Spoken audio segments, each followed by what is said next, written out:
Welcome to the censorship session. We have 6 great talks today. The first one is Jenny Tang. She will be discussing automated generation of web censorship probe lists. Go ahead. Hi everyone, thank you for being here. I'm Jenny, and I'm a PhD student at Carnegie Mellon University, and today I'll be talking about the automated generation of censorship probe lists. This was done with my wonderful collaborators, Leo, Arjun, Fong, and Nicholas.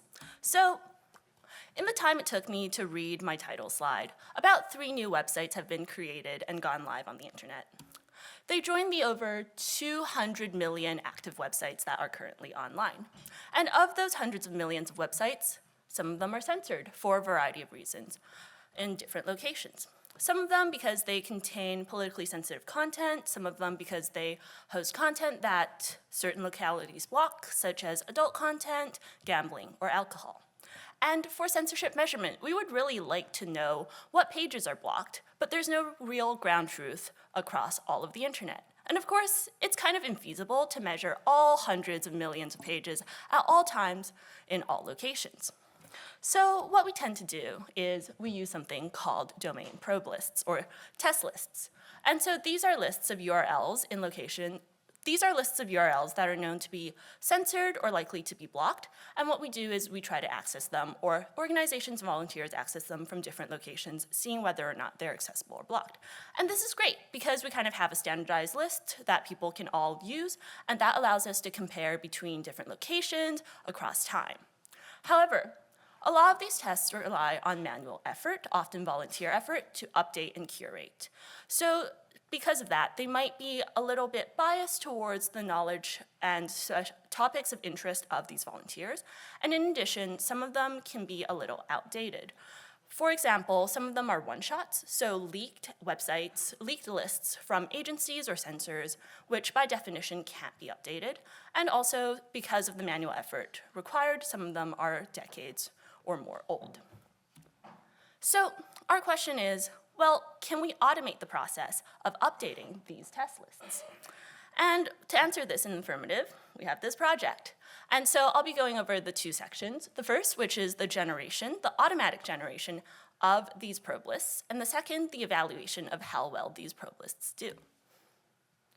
So we start with the source list. And the source list comes from an aggregation of different existing test lists. We use the Citizen Lab test list, which in the censorship measurement community is one of the most broadly used test lists. It contains country-specific lists as well as a global list, and we grabbed all of those in March of 2023. In addition, Citizen Lab is a crowdsourced effort, so it also requires manual effort to update. We also have a data set called the Blackpink list, which, sorry, not a K-pop reference, wrong area, but it contains a lot of lists from 2007 to 2015 from a variety of different countries. And it's called Blackpink because black lists are those that are leaked from censors and agencies, and pink lists are some of these lists really just contain overwhelmingly adult or pornographic material. So, to remind you of the unending passage of time, 2009 was 15 years ago. So, some of these lists are a little outdated, right? Some of these websites no longer exist, and so we need to check for liveness. In our whole set, we have over 139,000 URLs, and we filter them down to 51,000 live URLs that are still active and contain content. So that's our corpus. We access all of these pages, and we look at what they have. And we clean these pages and extract the content and put them through BERT topic, LDA, or top2vec, and get from our corpus a set of topics and associated keywords from this corpus of known censored pages or suspected censored pages from existing test lists. And so that's not it though, because we don't just want to use the topics that we already exist in our corpus, because we don't want to pigeonhole ourselves into getting existing topics. What we want to do now is topic expansion. We not only want to update these test lists, but also expand them. So, to do that, we turn to our good friends, ChatGPT and Google.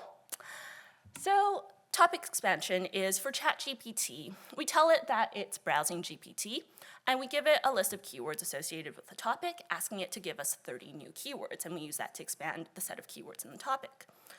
For Google, we use Google Trends, and so for a keyword, for a topic, we use the two most similar keywords by cosine similarity, and we feed that into Google Trends and get the top trends from the last 5 years.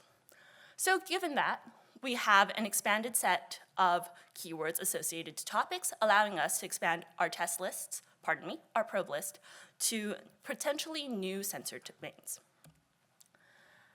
And so what we do now is we web crawl and search. And so what we do here is we generate combinations from our keywords of 4 to 9 keywords determined through manual testing, and we chuck those into search. And of these 4 to 9 keywords, keywords that are higher tier, so higher semantic affinity to our topics, tend to be selected more often in these browsing combos. We chuck them into the Google Search API, and we come up with our new probe list, which consists of 119,255 unique URLs. So this is a cool pipeline. I have simplified it a little bit for the sake of time in this presentation, but it is actually a fairly involved process. I highly encourage you to check out the paper itself to see the details about it. So let's go back to our 119,255 URLs, right? It's now the evaluation part. We want to know how good our system is and how many of these URLs are actually censored, because we know not all of them are. So, for example, one of the web pages is the Olive Garden website. And so for those of you who've been to Olive Garden, it's like not a great restaurant, but it's not that bad, right? So we want to know how good this is. And to do that, we do our measurements.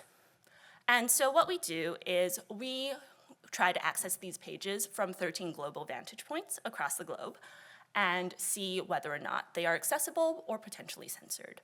And we run 50 runs of accesses via curl over a few months between November of last year and March of this year. We have our baseline set in the United States, Europe, as well as our test locations in Asia. We classify the results from these curl requests into 3 broad categories. Accessible, which tend to be 200 or 300 HTTP status codes. We also have inaccessible, which are non-zero curl exit codes. They tend to be exit code 28 timeouts. And then we also have errors. So these are usually 403 or 404 errors, curled correctly. We also focus on consistent URLs to reduce any noise from transient errors in our servers or the network. And so what we mean by that is we only really look at results that give us the same code over 95% of the time over our 50 runs. And this is a good metric because if you see that dotted line for 95, most URLs are fairly consistent. So really, the pages of interest to summarize are those that are, over our 50 runs, are those that return the same code over 95% of the time. This reduces any noise from transient errors, from network errors. We don't want to claim false positives if they exist. We also really are only interested in pages that return a different response from the baseline. And what we mean by that is it's less interesting to us if, say, like a page is down forever or inaccessible everywhere, right? We are trying to detect censorship in specific regions that might have specific trends. And so in this way, we only look at those that give a different response than our baseline, where we expect less blocking and censorship to take place.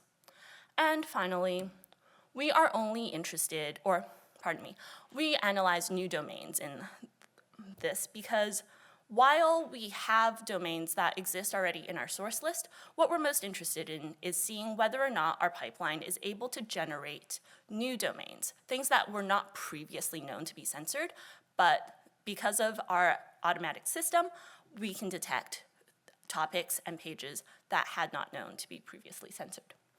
So how does it do? It works, right? So what we can see here is, oh, pardon me, and I do want to point out I'm saying domains because most of our URLs are HTTPS, so it's less interesting to look at specific pages, but we look at overall domains. And right, it works.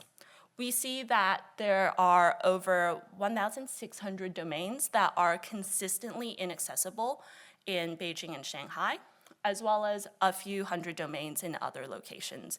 So this gives us some confidence that our system is able to find new pages and new domains that were not previously known to be censored. However, I think some of you might be thinking, okay, like a real person is not going to be trying to access things like via curl from a data center. That's correct. So we do validate this with Uniprobe, which is a known censorship detection tool. And so what we do is for pages that are consistently inaccessible or give us errors, we run those through Uniprobe to see whether or not we're going to get anomalies that are indicative of potential censorship. And what we have here is still works, right? We still see over 1,200 domains that give us anomalies via Uniprobe that are indicative of potential censorship in Beijing and Shanghai, as well as a few hundred in our other test locations. So, in summary, we have a generation process of a new test list We have a generation process of a new probe list from existing test lists, and we managed to find 119,255 URLs over 35,000 domains. Furthermore, when we evaluate our probe list, we see that it works quite well in that we find over 1,400 unique domains that are suspected to be blocked. So, in summary, right now we are trying to integrate this back into IC Lab and getting it up and working again.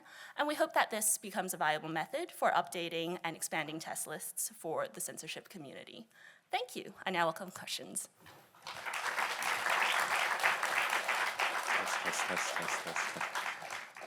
We have time for questions. We have mic runners on both sides, so don't be shy. Raise your hand and we will call on you. Anyone have a question? Down in the front row. Also online, for example, Ian Goldberg might have questions. Yeah, thanks for the presentation. Interesting. One question on the baseline. So the baseline is all Western countries, right? Yes. And what I'm thinking, that for things like DRM or copyright, that might actually be a relatively, well, they're actually very likely to be blocked in countries. So if I think of Sci-Hub and those sort of things, I actually think that Europe and US were probably among the strongest, the most rigid ones. So would you also consider possibly future other baselines for some areas of censorship? Yeah, no, that's absolutely correct. So we do admit that this baseline is a little Western biased. And so in that case, other baselines definitely do work. One example is there are things that are blocked in the UK. If you find me at the break, I'll ask you to search up a specific question and we'll see if you can find it. But yes, so I do agree that this baseline is a little biased, but I think because we're comparing test vantage points in Asia for this iteration, I think this baseline makes sense. Yeah. Hi. Thank you for the great talk. I just had a question regarding the number of domains that you could find. So if I roughly do the calculation out of the 100,000 URLs that you thought were potentially blocked, you could have around 1,000 domains, which is like 1% or less than 1% of that set, which were actually blocked. So do you think, like, if I just randomly gather, let's say, 100,000 URLs from the web and try to test them, will the number be same? I mean, the question is more on how do you think it could be made more efficient, or are there ways of giving some feedback to your flow so that this number maybe could be increased and this could be used maybe as a more reliable way of generating probe lists? Yeah, no, that's a great question. So I do think that we are doing better than random chance because there are a lot of pages on the internet. We do a comparison with other similar work in our related works and evaluation section, and we do find that by proportion, we find over 10 times more potentially blocked URLs with this system than other previous efforts. All right. I'll ask the final question. Mm-hmm. Have you made your methods available in an open source tool that other people could download and play around with, as Paul can set up? Yeah, so we are I believe the 119K URLs are on GitHub. Ping me at the break for the link, and we are currently integrating it with IC Lab, trying to get that back up and running again. So hopefully we'll have some good news soon. All right, let's thank the speaker again.